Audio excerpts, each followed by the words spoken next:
I didn't sleep that night. I sat in my car outside the house until sunrise, staring at the steering wheel and trying to understand how 5 years of my life had been a lie. In the morning, I went straight to my brother's place. Didn't call, didn't text, just knocked. When he opened the door and saw my face, he already knew, didn't pretend, didn't deny. He just whispered, "I was hoping you'd never find out." That sentence almost made me hit him. He admitted everything. The wedding, the night, the pregnancy scare. He said my wife cried for weeks, terrified. And then he said the line that destroyed whatever was left between us. "She told me you'd be a better father than I ever could be." So they decided together to give me his child and let me build my life around their secret. The next twist came from my son. 2 days later, I picked him up from kindergarten. He ran to me like always. "Hug, Dad." I almost broke. That night, while brushing his teeth, he looked at me in the mirror and said, "Uncle Mark says I'm special." My heart stopped. I asked what he meant. He shrugged and said, "He says I'm like him, that we have the same eyes." Same eyes. My brother had been planting seeds, not telling the truth, but preparing him, slowly. That's when I realized something terrifying. They weren't just hiding the past. They were planning the future, and I wasn't part of it. Then the bomb dropped. My wife handed me an envelope, already prepared. Inside, a DNA test request, a custody consultation summary, and a note in her handwriting. "If things go badly, we need to protect him from confusion." Protect him from me. She told me calmly that my brother wanted to be involved, that legally I might not be the father, that it would be healthier if the truth came out now. And then she said the sentence that made my blood run cold. "He might want custody one day." That was the moment I understood. This wasn't about guilt. This wasn't about honesty. They were getting ready to take my son away. I didn't tell anyone about the DNA test. Not my wife. Not my brother. I went alone, paid cash, gave my sample, and took a strand of my son's hair while he slept, apologizing in my head the whole time. The 2 weeks waiting nearly killed me. My wife acted strangely calm. Too calm. Started cooking my favorite meals. Started calling me the best dad in the world. My brother suddenly wanted to visit more. Brought toys. Took photos. Posted one on social media with the caption, "Best uncle ever." My mother liked it. That's when another twist hit. I checked our shared cloud account. There was a folder I'd never seen before, named Future. Inside were scanned documents, draft custody agreements, a school transfer form with my brother listed as father, and a message from my wife to him. Once the test is official, he won't have a choice. They already knew the result. The DNA results came on a Thursday. I opened the email alone in my office. My hands were shaking so badly I could barely click. Probability of paternity, 0%. No mistake. No maybe. No doubt. My son was not mine. I sat there staring at the screen for almost an hour. Then I noticed something else.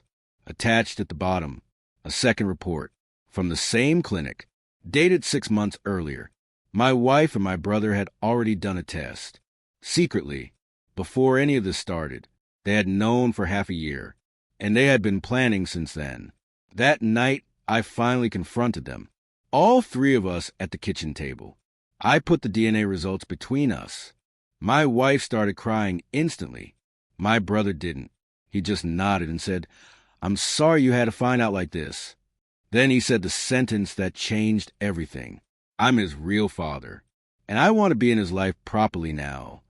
My wife took his hand in front of me and said, "We think it's best if he starts living with us part-time."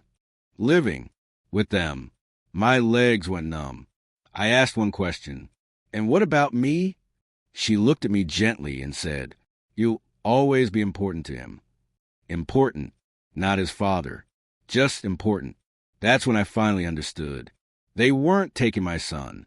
They had already taken him. They were just waiting for the law to catch up. The court papers came faster than I expected. 3 days later, my brother had filed for paternity recognition, custody, visitation rights. everything. And my wife signed as a witness. Not on my side, on his. She moved out that same night. Didn't take much. Just clothes. And my son, she said it was temporary, that it would be less confusing for him. I stood in the doorway watching them leave, holding my son's backpack, trying not to cry in front of him.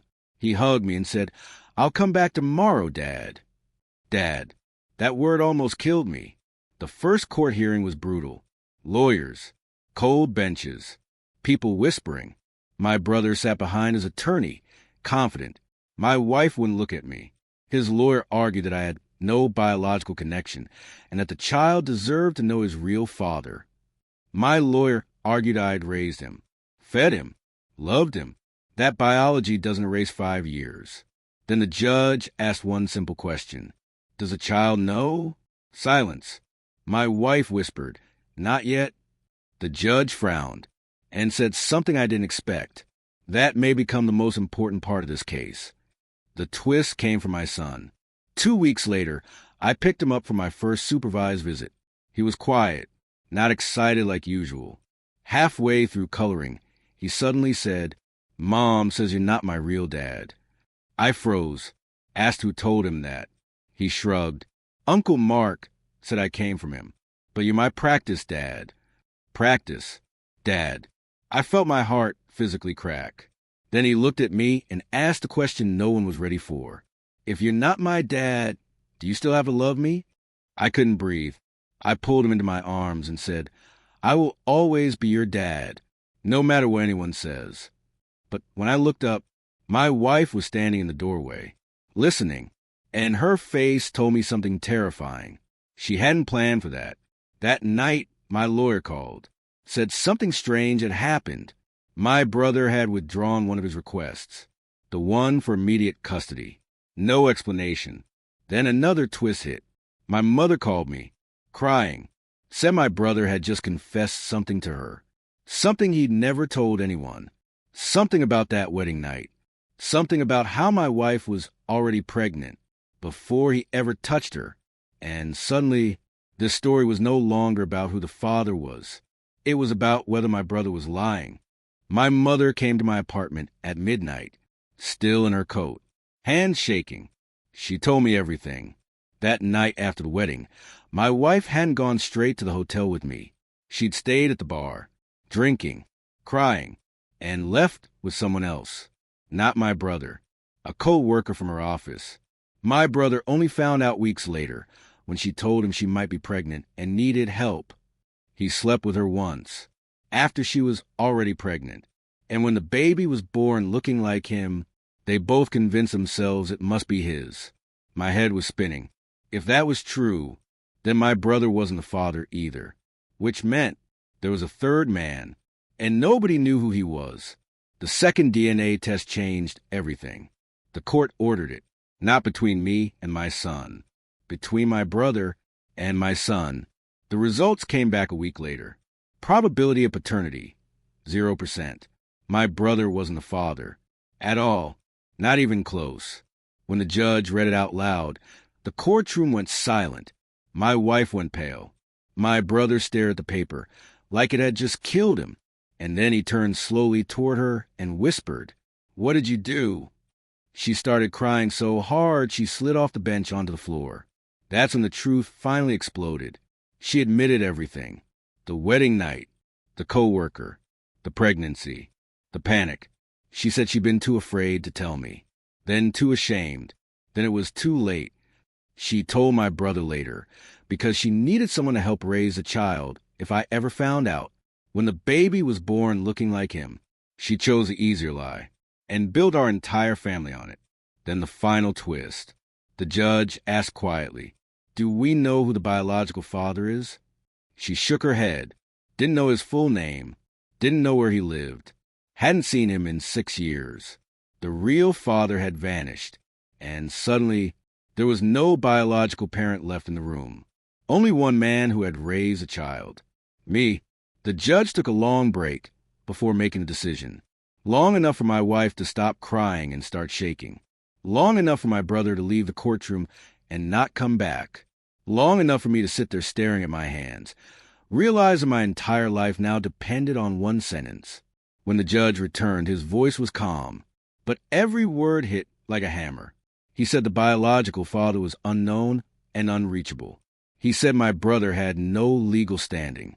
He said my wife had committed serious deception that directly harmed the child. Then he looked at me and said, "The only stable parent this child has ever known is you."